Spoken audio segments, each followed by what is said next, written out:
Hi everyone, this is Sue Reynolds with the American Student Achievement Institute, and this is another video in our Guiding All Kids video series.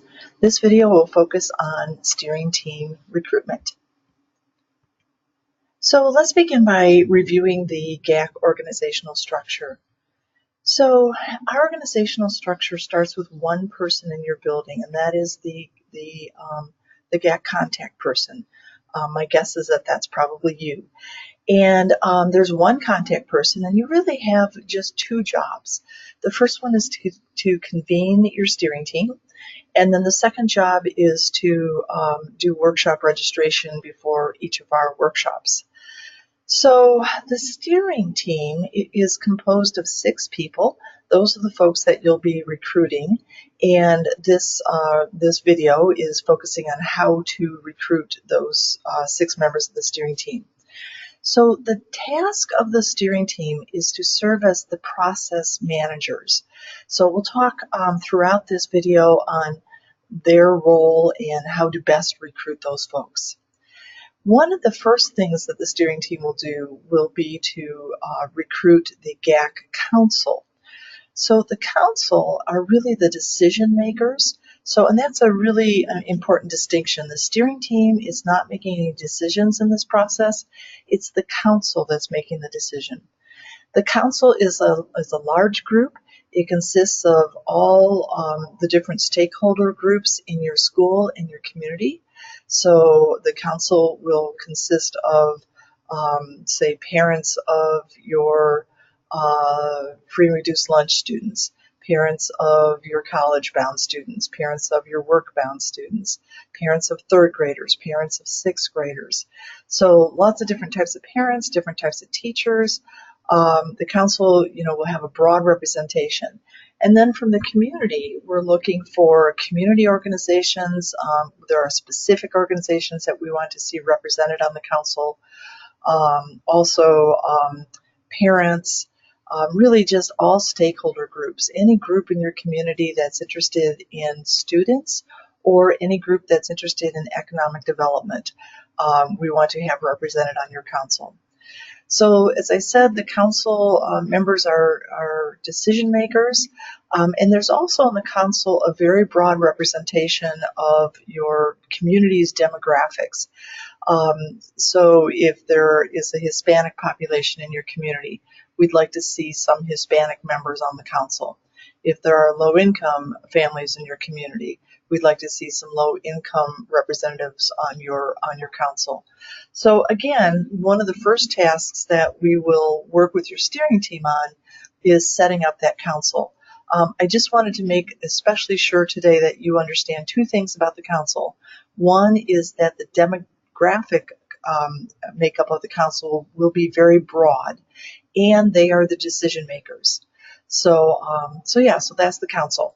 And then after this year, as you start to implement each of the delivery methods in GAK, so school counseling, the teacher advisor program, the community-based guidance, the parent advisory program, and the academic integration.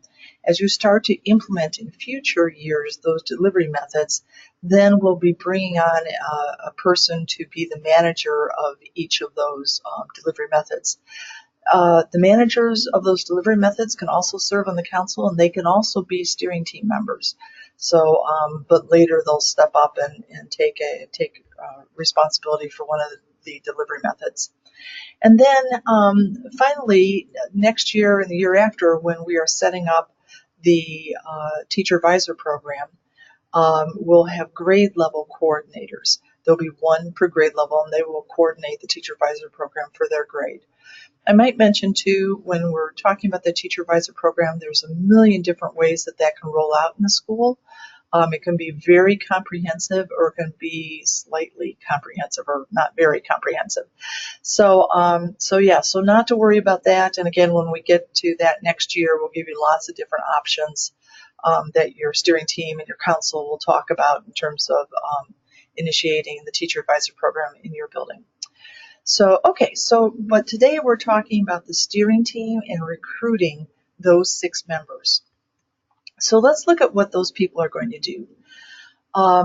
One of their tasks will be to recruit all the other parts of the organizational structure. So they'll be recruiting volunteers to serve as council members. We'll do that this year. To serve as delivery method managers. The only one we're going to do this year is the school counseling delivery method manager. And then the others you'll be identifying in future years. And then also next year, when we're working on the community-based guidance part of GAK, they will be really heavily involved, as well as the council, in recruiting community partners. So one thing they'll do is to reach out to other people to also participate in this initiative as a council member or a delivery method manager or a community partner. So they're doing a lot of outreach.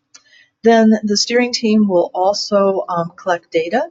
So you can see there's 3 types of data that we collect, and we'll give you all the data collection tools. So it's mainly the steering team is just getting that organized.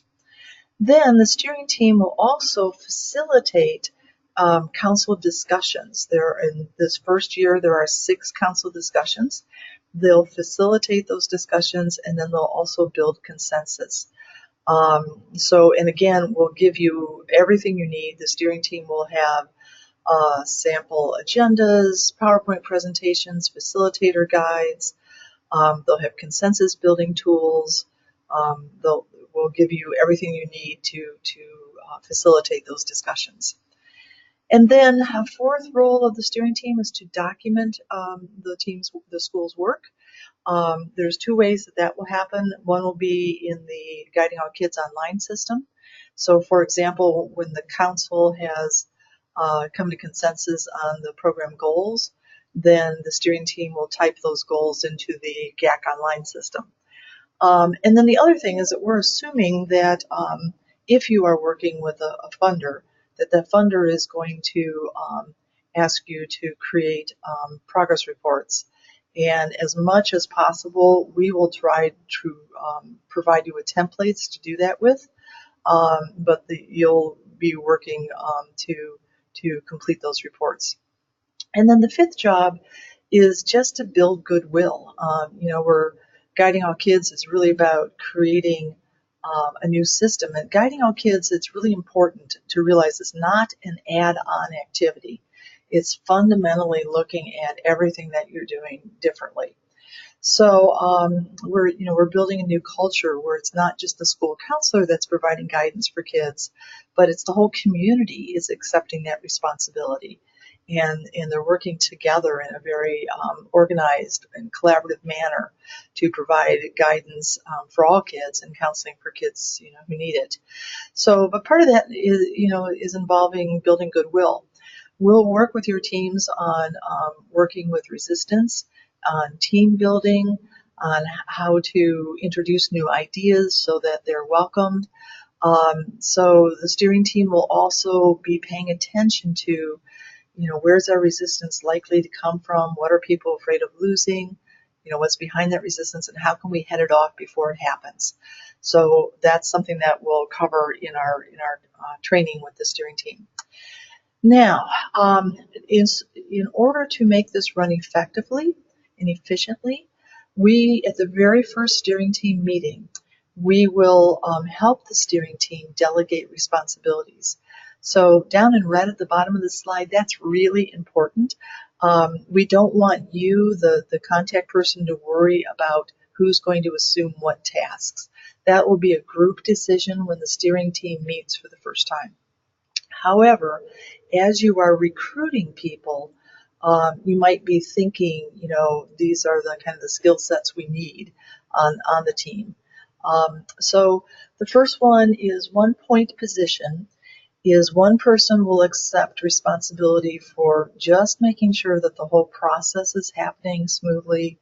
And they're also, if there's funding for the process, they're kind of looking to make sure that funding is kind of budgeted in the right places and that we're not, your team is not overspending. So we don't like to use the word project manager here because there are really 6 project managers, but this person doesn't have any extra power but it's their job just to make sure that nothing's falling through the cracks. So there's just kind of, watching everything and making sure the process is happening. So, okay, so then the second point position is someone who's in charge of data collection. So remember, we collect data in those three different areas. We'll do a student survey. We'll also do 2 self-studies, one on the opportunities that you currently provide students, and then the other is a crosswalk with our elements of model school counseling programs. So one person on the steering team will take responsibility for that. They're not going to have to worry about anything else, just those parts. Then the third point position is for council recruitment. Remember, we want that council to be a large group that's very diverse and includes all stakeholder groups in your community. So when you're recruiting, so this person is responsible for making sure that that happens and that we have that good recruitment of your council members. Then another person on the team will be responsible for the fourth point set of tasks, and that is council meeting facilitation. So this person will facilitate discussions once people are at the meetings. So we will provide those people, again, we'll provide them with a sample agenda, we'll provide them with PowerPoint presentations, with prompts, with posters to use, or posters that they'll blow up at the printer and be able to use to capture ideas with, a facilitator's guide, everything that they need to facilitate that meeting and make that discussion run well, we'll provide. We'll also give them heads up on parts of the discussion that may be difficult, that may generate resistance, or that may be hard to explain. And we'll kind of coach them in the facilitation of those meetings. The communication point person, there's several different areas where communications will be necessary. One is you'll want to let the public know what you're doing. So that would be, maybe doing communications with a local newspaper or doing an interview with a local radio station. So there's that kind of outreach in the communication. There's also communication to these council members. So when there's a meeting that's going to happen, the communications person would communicate with all the council members about the meeting location, date, and all that.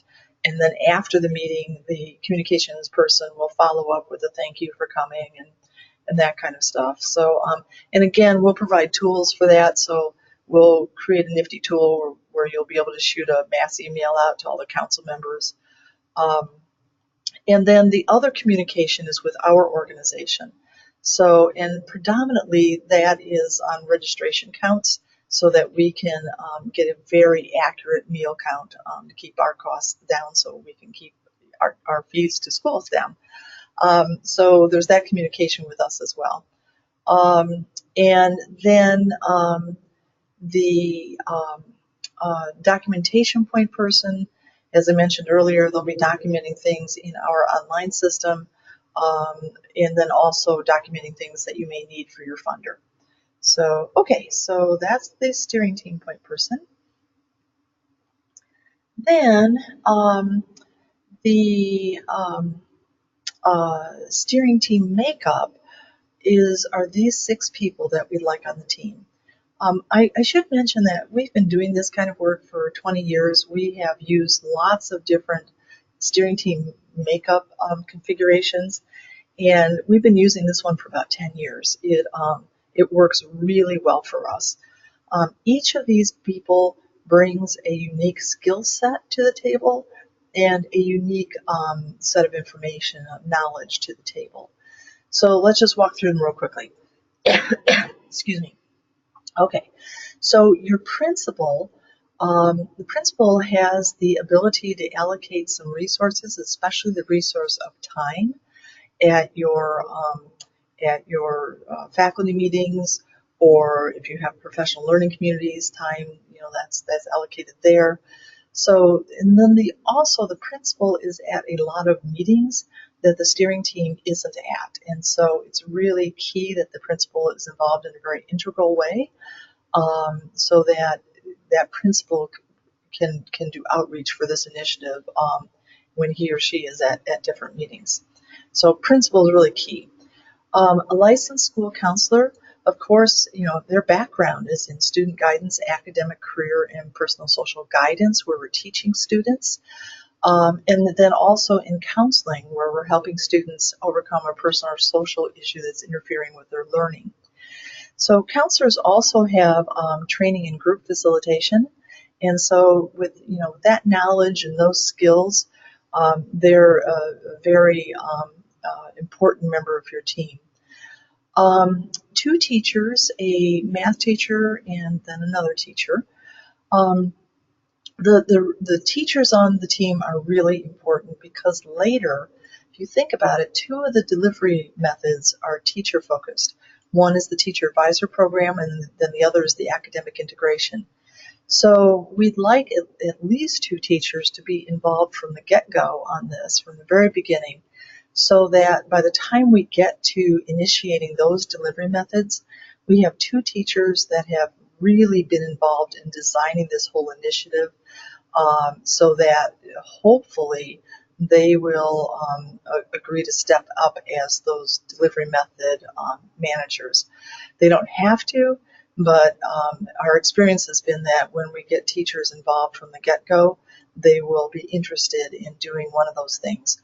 Or they will talk the program up to others who will then step forward to take on those leadership positions. So the teachers on your team are really, really, really important. We ask for a math teacher because math is a gatekeeper course to so many other areas. And when we look at STEM education and STEM careers, math is really key to making progress. And so it's really important to us and to you to have a math teacher there. We know how important it is to have teachers in the classroom. We're all about academic achievement, and we know that that's not going to happen if teachers are out of the classroom a lot. On the other hand, this is about school improvement, and we find that schools that achieve at a high level have strong teacher leaders. And this is a way for those teacher leaders to get professional development about leadership issues, like addressing resistance. And then it's also a way for them to serve in a leadership capacity. So teacher members are really, really important. We understand how important it is, though, also to have those teachers in the classroom. In the 8 meetings, we've identified 3 of those workshops that your teachers don't have to be at. We'd like them to be there, but it's not absolutely 100% necessary. On the other 5, we do want the teachers there because we want them involved in the discussions that we'll have at those 5 meetings. Okay, economic development. When I did the very first GAK initiative in my school and we designed all of this, one of the persons that we invited to the table was a representative from our Economic Development Council. Best decision we ever made. Your economic development folks in your county's council or in your chamber of commerce or a human resources manager in a large business, they are thinking about where the workforce is going to come from 10 years from now and what they're going to look like. So it's really important to have them at the table. They have a perception that none of us have as educators. They're really thinking about what's the knowledge and skills that the workforce is going to need 10 years from now. Now, a lot of times from schools, we hear, but it's not the school's job to prepare the workforce for our counties or our communities, businesses. But it is our job to help students be prepared for employment in the future, to give kids the knowledge and the skills that they need so that they can be successful adults. So in that sense, it is important for us to know as educators what the skills and knowledge are going to be that our students will need 10 years from now. Now, I also just want to emphasize that that's not the only role of the schools, is to think about students' careers in the future and preparing them academically. We also believe that one of the roles of schools is to pass on culture from one generation to the next. So we're not suggesting that you stop teaching Shakespeare, but we're also suggesting that we need to think about what skills and knowledge kids need to go into different careers in the future. So, okay, and then one last thing on number 5 is that if you are an elementary school, this really is meaningful for you as well. A lot of times elementaries will tell us, we don't want to talk about careers, we're working with 7-year-olds and 8-year-olds. But keep in mind that your economic development folks, they're very interested in helping you develop a curriculum for your elementary kids so that down the road, again, those kids are going to become successful employees. So this applies, K-12 or PK-12. And then finally, the last member of your steering team is somebody representing one of two areas, either youth access, either an organization that has youth access or an organization that has funding access. So on youth access, all of the activities that we're implementing will need to reach kids. And we can do that in the schools. I mean, that's the most logical place to do that. But we'd like to maybe introduce something in the schools and then reinforce it with a community activity, or vice versa, introduce something with a community activity, reinforce it as a school activity. So we really want to identify who are all the folks that have access to kids. I mean, as educators, of course, but it's also your youth serving organizations, boys clubs, girls clubs, faith-based organizations, service clubs, public library. So we'd like one member of your steering team to be from a youth access group. And then later, that person, when we're recruiting council members, they are going to reach out to other youth access groups to bring them in as council members and then down the road as partners. Okay, your other option is to look for a 6th person who has funding access. That could be your school foundation, your community foundation, some other foundation, in your community. So, and again, nothing is funding dependent in this. The only thing you really need funding for is to train your steering team members and facilitate the council meetings in the resources that will help them to do that. But down the road, you can set this up so that there's no funding required to sustain this in the future. And that's something that we'll be talking with your steering team about heavily over the next 4 years. But that said, if you had access to funding, then that would open the door to maybe some other activities that you want to do later.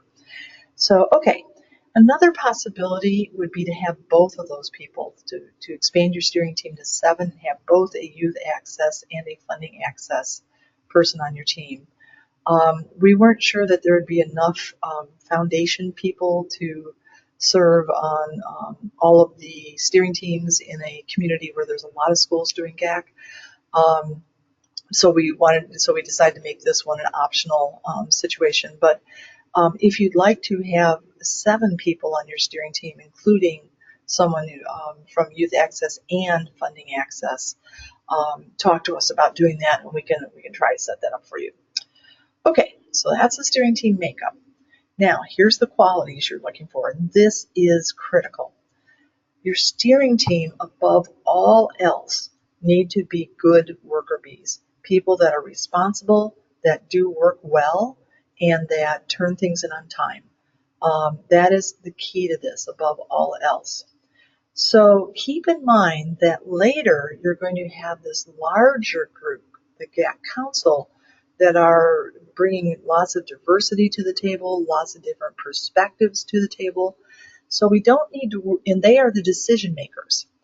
So we don't need to worry about that so much on the steering team. We just need really good worker bees on the steering team. And then they'll be facilitating the discussions of this very diverse, rich group with lots of different perspectives. The council will match your community's demographics. But the steering team, we're looking for good worker bees. If you can do that and match demographics, fine. But what we really want is good worker bees there. Okay. Then, on your steering team, we also need some different attributes. It would be really helpful if one person on your steering team is somebody that's credible. I can think back in my school, the first time we did this, there was one person in the community, and we knew if he liked an initiative, it was something that was good. And we always looked to see what he thought. And if he gave it a thumbs up, it was a good thing. In every single school I've worked at, and when I'm in a teacher's meeting and whoever's talking presents a new idea that the school is thinking about doing, there's always a teacher that everybody looks at. And they're seeing, how did Miss Smith, what does she think about this? Well, Miss Smith says it's okay, it must be okay.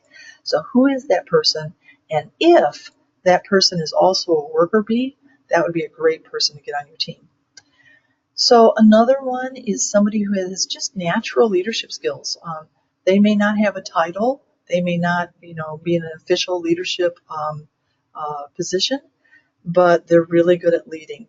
And people know, if you want a project to get done, ask this person to do it, and it'll get done, and other people will follow.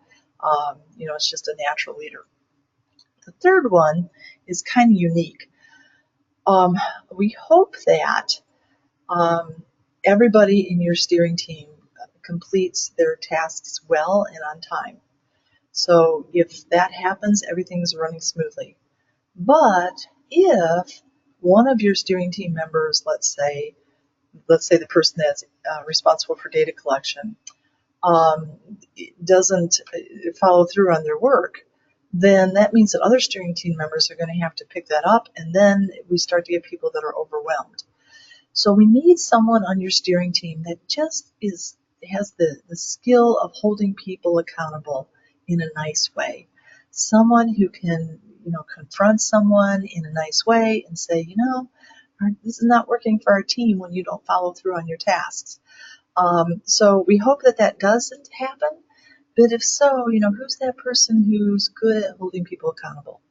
So, okay. A natural change maker. So you might want to look to see in your community who has, kind of a history, or in your school, who has a history of getting passionate about stuff and then wanting to bring about change. So those natural change makers who enjoy getting passionate and then going after stuff and changing things, changing structures or programs or procedures, that would be a great person on your team. It doesn't have to be a change in the school. It could be somebody who, made change in your community, in their church or their Boy Scout troop or whatever. And then the fifth one is it would be nice to have somebody who had the ability to allocate resources, especially the resource of time. Time is much more important than funding in this initiative, because we have to have time for all those discussions. So, a lot of times that's the principal in the school, but kind of think about who has that ability to allocate time. And then if there's folks that can allocate funding, of course they would be good too. So, okay. So now, if you find someone that is good that has one of these attributes, but they're not a strong worker bee, they are not the right person. The main thing is the worker bees. Okay, I forgot to say one thing on a previous slide. Let me go back a couple and pick that up. In these point positions, and so when the team delegates those, that does not mean that person actually has to do the work themselves. It just means that they're going to be responsible for making sure that the work gets done. So the council meeting facilitation person, they may delegate a different person, they may recruit a different person for each meeting to facilitate that meeting. The data collection point person may, go back to school and get together with some of their friends and say, would you help me with this, you guys? And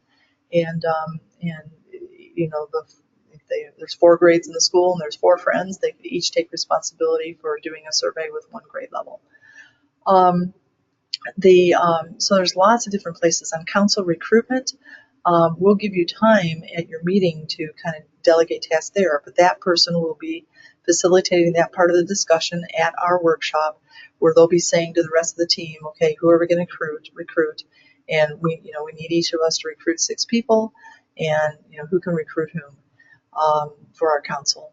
And so everybody will be engaging others to help them with these tasks, but they are, they're responsible for it.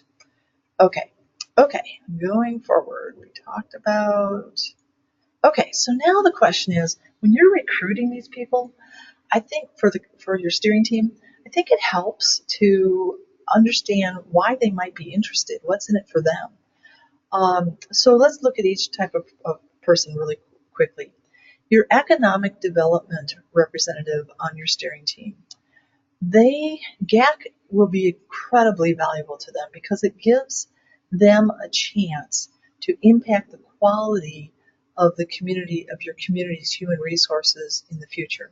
If you think about it, business and industry have a way to impact the quality of their material resources, but they have very little opportunity to impact the quality of their future employees. So our experience has been that your Chamber of Commerce, your Economic Development Council, and your businesses will be eager to jump on board. If you are a very, very small community, we work with one district that only has 205 students in the whole district, and they don't have any business in their community. It's a very, very rural community. So if that's you, think about who hires students when they graduate from your district. So let's say you're in elementary school, think about your high school and who tends to hire those people, those kids, after they graduate from high school or college. For example, if you're in the middle of Johnson County and you're a little tiny school, chances are that the Fortune 500 companies in Columbus and in Franklin would be very interested in getting involved with you because they hire a lot of your students down the road as adults. So so kind of think outside of your catchment area if you're in a rural school. Okay. So when you look at business concerns, they're very similar to school concerns. They're concerned because employees, the people that they're interviewing, don't have the critical thinking skills and the STEM skills that they're looking for. They're very concerned about the lack of responsibility, about people showing up for work on time, about people getting along with authority. A lot of times we call those soft skills that the businesses are concerned about. And then they're also concerned very much about social personal issues, especially substance abuse. So this would give them a way to work with an institution, your school, in addressing those issues as kids are maturing into young adults and future employees. I think they'll be very, very interested in coming to the table. And having them at the table as an educator, that is going to open your eyes big time. It really showed my school the way that we needed to think in terms of academic rigor, not just for our college-bound students, but for every student in our building. So I think the discussions will be really rich. Okay, why would educators want to be involved? So you're asking 2 teachers to donate their time and be on the steering team. So GAK gives your teachers a chance to impact the choices that students learn in areas that influence their ability to learn. So we're impacting the choices that students make in areas that impact their ability to learn. Okay, so things like student engagement. Kids have to choose to be engaged. Do they pay attention in class? Do they turn their homework in? Things like choosing to take rigorous classes. Are kids wanting to be involved and successful in these rigorous classes. Responsibility, coming to school, getting along with authority. And then educators are also concerned that kids bring so many personal social issues to school that it just makes it difficult for them to focus, on their learning. So this will give your school a chance to impact those things. And teachers that care about those things and can start to see, oh, this is a way to address those so that students in my classroom will be more engaged and more responsible and not be, and will have addressed some of the social personal issues that bring to school. I think educators would love that to happen, and with that in mind, would be eager to serve on your steering team. Okay, so how about organizations that are focused on youth? So your boys clubs, girls clubs, the youth groups in your places of worship, your public library, and your service clubs. So we did a survey or a study of the major service clubs in our state in Indiana, and 80% of them had the word youth in their mission statement. So service clubs are always looking for service projects. And so I think, to talk with one of them about having a representative on your steering team, I think they would jump at that possibility. And then public libraries are always doing, displays, and it's their job to bring knowledge to the community. And so I think they would be interested as well. So we want one representative here, but this one representative is going to do outreach to all these different kinds of organizations in the future. So what a youth outreach organization often asks themselves is our work making a difference? For example, we worked with one service club that purchased a book bag for every single student in their community. It was a very expensive undertaking. And, they wondered, did that make a difference? Does the fact that, we have a book bag on this child's back make him a better learner in the classroom? Or whatever. So they want to know, is our work making a difference? And they also want to know, are we working efficiently with others, and how could we be? Is our work overlapping with another group's work? Could our work be sequential with another group's work?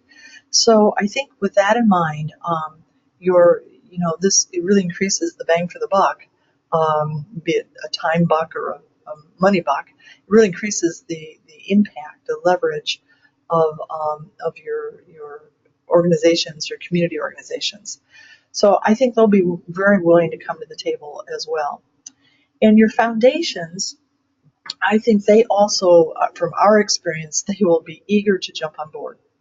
So GAK gives local foundations a chance to connect their funding with something that's going to be successful.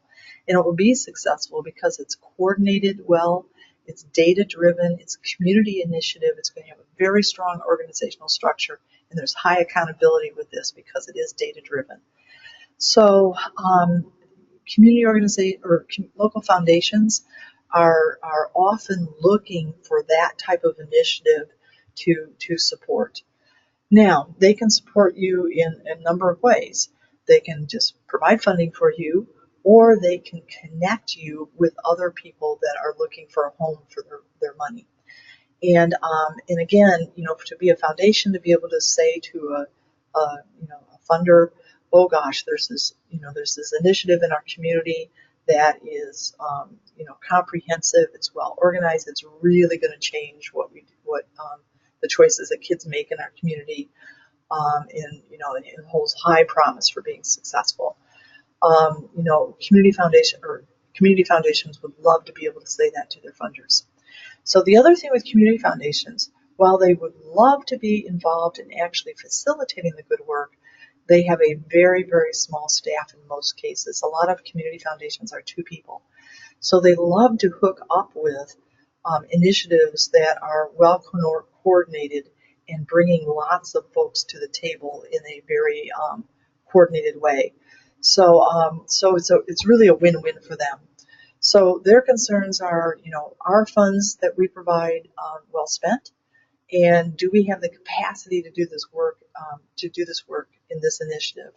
And again, they would have the capacity to work with you because you're going to bring so many volunteers to the table over the next 4 years in a very coordinated way with our resources to be able to launch this initiative and sustain this initiative successfully. So when you talk to folks to invite them to be a steering team member, I really encourage you to have the mindset that you're not asking them to do you a favor, because it's really the opposite. You are doing them a favor. By engaging them in the steering team, you're addressing concerns that they have, and you're providing them a lot of leadership development in our workshops. So I really think this is helpful.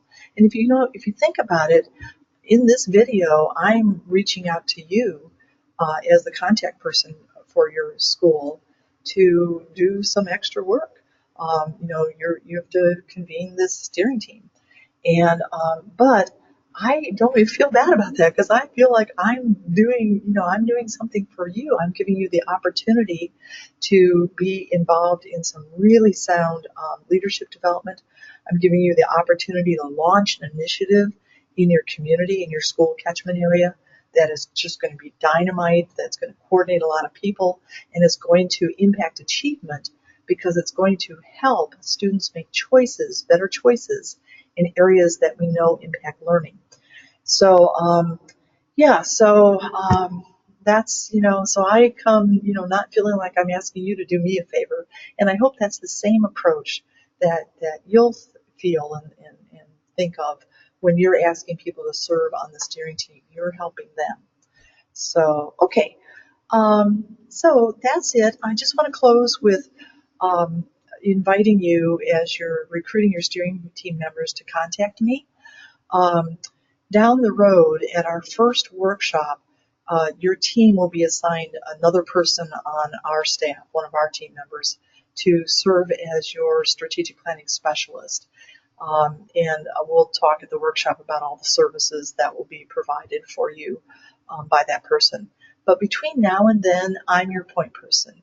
So if you have a question about a meeting or how to recruit someone, if you're hitting a roadblock, um, or just whatever, please feel free to call me in the next few weeks between now and your first steering team meeting, and I'd be happy to answer a quick question.